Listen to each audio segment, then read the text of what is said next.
இந்த காந்த புலனறிவு கவரப்படும் போது இதனுடைய ஈர்ப்போட்டத்தில் வளரப்படும் போதுதான் அதை சுழற்சி கொண்டு ஒவ்வொரு கோள்களும் நட்சத்திரங்களும் உருவாகி ஓர் பிரபஞ்சம் என்ற ரூபத்தை அடைகின்றது. நமது சூரிய குடும்பம் போன்று இது வளர்ச்சியின் தன்மை உறப்பும் போது இதே போல ஒவ்வொரு கோள்களும் தனது ஈர்ப்பு வட்டத்தில் பல கோள்கள் உருவாகி தனக்கு உகந்த கோள்களாக மாற்றுவதும், இதே போல தான் வளர்ச்சி அடைந்த நிலைகள் இன்று நட்சத்திரங்களும் தனது அருகிலே சுழலும் தன்மையை மற்றதை சேர்த்து இன்று ஒரு சூரிய குணமாக மாறும் நிலைகள் வந்துவிட்டது. ஆகவே இதை போல நாம் பிரபஞ்சம் உருவாகி இந்த பிரபஞ்சத்தில் தான் நட்சத்திரங்கள் இயக்கத்தால் மற்ற பொருள்கள் மற்ற உருவங்கள் உருவானாலும் இதே போல உயிரணுக்கள் எப்படி உருவானது முதல்ல சொல்லி உள்ளேன். இதன் வழி உயிர் பெற்ற இந்த உணர்வுகள் நாம் பூமிக்குள் வந்து நாம் எத்தனை கோடி சரீரங்களை பெற்றோம் என்பதனை உணர்வை உணர்ந்து இந்த மனிதனான பின் தீமைகளை அகற்றி உணர்வினை அவன் துருவத்தில் கண்ட பின் இந்த பேருண்மை கண்ட பின் துருவத்தை உற்று நோக்கி அதனின்று வரும் உணர்வினை இவனுக்குள் பெற்று அந்த பேரொருளை இவனுக்குள் வளர்த்து கொள்ளுகின்றான். ஆக வளர்த்து கொண்ட நிலையில் வரப்படும் போதுதான் இந்த துருவத்தை உற்று நோக்கி அந்த உண்மையின் உணர்வை இந்த பிரபஞ்சம் உருவான உண்மையை உணர்ந்த பின் அதன் உணர்வின் தன்மை இவனுக்குள் தெளிவாகும் தன்மை வருகின்றது. அவ்வாறு தெளிவான நிலை கொண்ட அவன்தான் தனக்கு அந்த கால பருவம் வரும்போது திருமணத்தை முடிக்கின்றனர். ஆக நட்சத்திரங்கள் எடுத்தாலும் ஆண் பெண் என்ற நிலைகள் தான் இயங்குகின்றது. கார்த்திகை நட்சத்திரம் ஆண்பால், ரேவதி நட்சத்திரம் பெண்பால். ஆக பெண்பால் என்ற நட்சத்திரத்தின் அதிகரித்து ஆண்பால் என்ற நட்சத்திரம் இணைந்து ஒரு உயிரணு உண்டானால் பெண்பாலாக உருவாக்கும். ஆக கார்த்திகை நட்சத்திரத்தின் அதிகரித்து ரேவதி நட்சத்திர உணர்வுகள் இணைந்து அது சுருங்க இருந்தால் இது ஆண்பாலாக மாற்றுகின்றது என்பதனையும் அவன் உணர்கின்றான். இருந்தாலும் இவன் ஆண்பால் என்ற நிலைகள் உணரும் பருவம் பெற்றாலும் அறிஞ்சிடும் உணர்வினை அவன் தனக்குள் எடுத்துக்கொண்ட உணர்வினை அவன் பாய்ச்சுகின்றான். தான் திருமணம் ஆனால்தான் இது உருவெறும் என்ற நிலையில் அவன் அறிகின்றான். அக்காலத்தில் அவனுக்கு திருமணத்தை முடித்த பின் அவன் பேரண்டத்தையும் தனக்குள் அகண்ட அணுக்களின் இயக்கத்தையும் உணர்ந்த அவன் தன் மனைவியும் அது பெற வேண்டும் என்று உபதேசிக்கின்றான். செவி வழி கேட்கின்றது, உணர்வின் அழிவியை நுகர்கின்றது. ஆக இரு உயிரும் ஒன்றென இணைகின்றது. இரு உணர்வும் நிலையை ஒன்று இயக்கி அவருக்குள் இந்த தான் பார்த்த உணர்வுகள் அனைத்தும் கருத்தன்மை அடையப்படும் அந்த அணுக்களாக மாற்றி அமைக்கின்றன. இருவருமே தான் கணவன் பெற்ற உண்மை தான் பெற வேண்டும் என்றும் மனைவி பெற்ற அந்த உணர்வுகள் எங்கள் இருமனும் ஒன்றிட வேண்டும் என்று இருவரும் ஒன்றி இணைந்து அந்த உணர்வினை வளர்த்து கொள்ளுகின்றனர். அப்படி வளர்த்து கொண்ட உணர்வுதான் இரு உயிரும் ஒன்றி எதனை நுகர்ந்தனரோ நஞ்சை வென்றிடும் மாற்றிவிட்டு நட்சத்திரங்களின் உணர்வினை தனக்குள் ஒளி நிலைகளை மாற்றி எதை துருவத்த பகுதியில் உற்று நோக்கினரோ இன்று துருவ நட்சத்திரமாக இன்று இயங்கி கொண்டு வருகின்றான். அகசியன் துருவனாகி துருவ மகிழ்ச்சியாகி துருவ நட்சத்திரமாக இருக்கின்றான். அதன் உணர்வுகள் தான் விநாயகர் சதுர்த்தி. தனக்குள் எடுத்துக்கொண்ட உணர்வுகள் இனி பிறவியில்லா நிலைகள் அடைந்தான். அதன் வாழ்க்கையில் இன்றும் ஒளியின் சரீரமாக இருக்கின்றான். அவன் வழியில் நாம் பிறந்தோர் இனி உடல் இல்லா நிலைகள் அடையும் தன்மை பெற வேண்டும். அந்த நிலை நாம் எல்லாம் பெறுவதற்குத்தான் இன்று நமக்குள் வழிகாட்டியது. ஆக இன்றைய நிலையில் அவன் பெற்ற உணர்வுகளை நாம் நுகர்ந்தான் தீய வினைகளை நிறுத்தி அருள் என்ற உணர்வை நமக்குள் வளர்த்து கொள்ள முடியும்.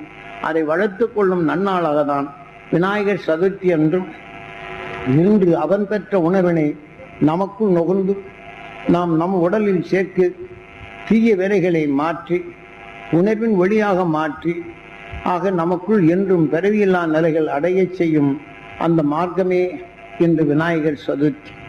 ஆகவே அகண்ட அண்டத்தையும் இந்த உயிரணு தோற்றத்தையும் உயிரணு தோன்றிய பின் உணர்வின் தன்மை தனக்குள் பெற்ற பின் இரு உயிரும் ஒன்றென இணைந்து இரு உணர்வும் ஒன்றென இணைந்து ஒளியின் சரீரமாக வாழ்ந்து கொண்டிருக்கும் அதனை நாம் நுகர்ந்தோம் என்றால் பிறவியில்லா நிலையை அடையும் தருணத்தை நாம் அடைய முடியும்.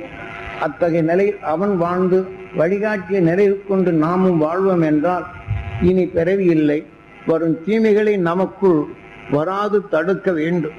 அந்த தடுக்கும் நிலையை பெறச் செய்வதற்குத்தான் இன்று விநாயகர் சதுர்த்தி என்ற நிலைகளில் ஆக நாம் இனி பிறவி இல்லை, உயிரின் நிலைகள் ஒளியின் சரீரமாக நிலைத்திருத்தல் வேண்டும் என்பதற்கு இந்த நன்னாளை அகசன் காட்டிய அறுவழியில் நாம் விநாயகர் சதுர்த்தி என்றும் இந்த நிலைப்படுத்தியது. ஆகதான் நம் உடலில் உள்ள தீமைகளை நாம் கரைத்தல் வேண்டும். நம் வாழ்க்கையை நாம் தவறு செய்யாமலேயே துருவ நட்சத்திரமாக வாழ்ந்து வளர்ந்து வரும் அதனின்று வருவதை சூரியன் காந்தப்புலனறிவு கவர்ந்து நமது துருவ பகிர்தான் நமது பூமி கவர்ந்து இங்கே கொண்டு வருகின்றது. இதனை நாம் விநாயகர் சதுர்த்தி என்றால் இப்போது நமது வாழ்க்கையில் அன்புடன் பண்புடன் பரிவுடன் பாசத்துடன் நாம் வாழ்ந்து வந்துள்ளோம். பிறர் படும் கஷ்டங்களை கேட்டறிந்துள்ளோம், நாம் உதவி செய்துள்ளோம். ஆனால் அவர் உடலில் பட்ட கஷ்டங்களோ நோய்களோ நாம் நுகர்ந்து அறிந்துள்ளோம். நாம் நுகர்ந்த உணர்வை நம் உயிர் ஓ என்று ஜீவ அணுவாக மாற்றி இம் என்று உடலாக மாற்றி விடுகின்றது. ஓம் நமச்சிவாய, ஓம் நமச்சிவாய் என்று நம் உடலாக மாற்றி விடுகின்றது. ஆக நாம் எந்த குணத்தை எண்ணினோமோ அது நமக்குள் வினையாகின்றது. ஆக அந்த வேதனைப்படும் உணர்வை நமக்குள் எடுத்தால் நாம் எத்தனையோ கோடி சரீரங்களில் நீக்கிய வேதனையை மீண்டும் நமக்குள் உருவாக்கி விடுகின்றது. இதை போன்ற நிலைகளை நாம் நீக்க வேண்டும், நமக்குள் அது தடுத்து பழக வேண்டும். சதுர்த்தி இப்படி நம் உடலில் எத்தனையோ கோடி உணர்வுகள் பதிவாகி உள்ளது. வேதனை வேதனை என்று கேட்பவர் குரல்களை நாம் கேட்டாலும் அந்த உணர்வுகள் நமக்குள் பதிவாகி உள்ளது. இதை போன்ற விஷத்தன்மை கொண்ட தீய வினைகளை நாம் நிறுத்தல் வேண்டும், நீக்குதல் வேண்டும் என்பதற்குத்தான் இன்று விநாயகர் சதுர்த்தி என்று நாம் யூகூபித்த நிலைகள் கொண்டு நாம் அந்த அகசியன் காட்டிய அருள்வழியில் நாம் ஒருவருக்கொருவர் இப்போ அன்புடன் பழகுகின்றோம், பரிவுடன் பேசுகின்றோம், பண்புடன் பழகுகின்றோம். ஆனால் அவர் உடல்ல வந்த வேதனை நமக்குள் நுகர்ந்தறியும் போது நமக்குள் அந்த தீய வினை என்று வித்து உருவாக்கி விடுகின்றது. அது உருவாக்கிவிட்டால் மீண்டும் அந்த அணுவின் தன்மை தனக்குள் உணர்ச்சியை தூண்டி அந்த வேதனைப்பட்டோர் உணர்வை நுகர்ந்து நமக்குள்ளும் அவர் நினைவை வரச் செய்து நமக்குள் அந்த தீய வினைகள் உருப்பெற்று விடுகின்றது. அந்த அணுக்கள் தான் மீண்டும் எண்ணும் போது தன் இனத்தை இது பெருக்க தொடங்கி விடுகின்றது. இதிலிருந்து நாம் தொடக்க வேண்டும் அல்லவா?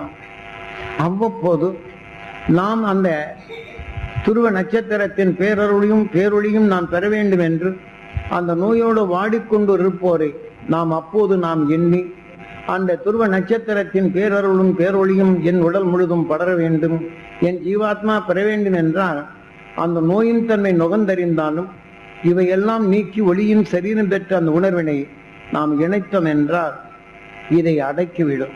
ஏனென்றால் அந்த நஞ்சினை ஒடுக்கி ஒளியாக சென்றவர் நாம் அடுத்த கணமே இதை எடுத்தால் இது உணர்வின் தன்மை நமக்குள் அடங்கி விடுகின்றது.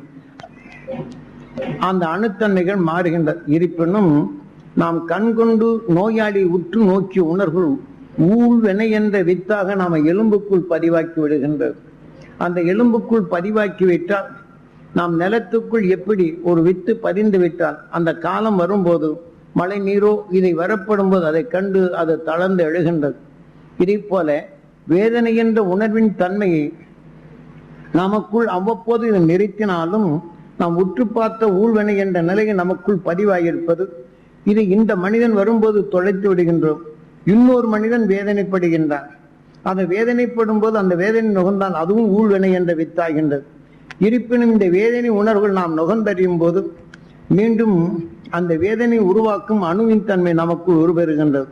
இந்த நேரத்திலையும் நாம் அந்த துருவ நட்சத்திரத்தின் பேரருளும் பேரொழியும் பெற வேண்டும் என்று இதை தடுத்து நிறுத்த வேண்டும். சதுர்த்தி அந்த விஷத்தன்மைக்கு நமக்குள் வளராது, அந்த அருளி என்ற உணர்வை நமக்குள் பெருக்கும் தன்மை வர வேண்டும்.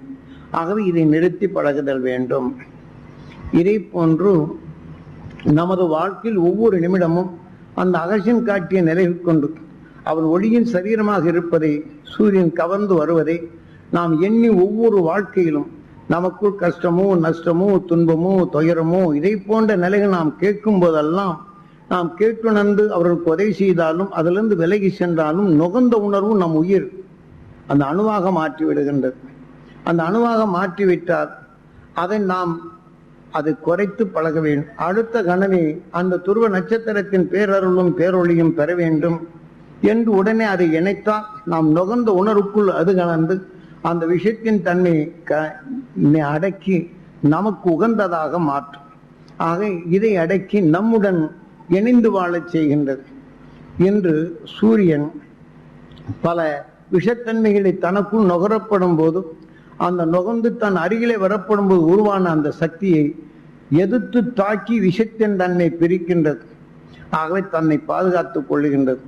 ஆனால் விஷத்தின் தன்மை தனக்குள் பெருக்கிக் கொண்ட பின் அந்த விஷத்தின் தன்மை தாக்கி அது அந்த நீக்கிவிட்டு அது படர்ந்து ஓடும் போது மற்ற விஷங்களை இதிலிருந்து தெரித்து செல்லும் இந்த காந்தப்புலன் அது கவர்ந்து பல அணுத்தன்மைகளாக மாறிவிடுகின்றது.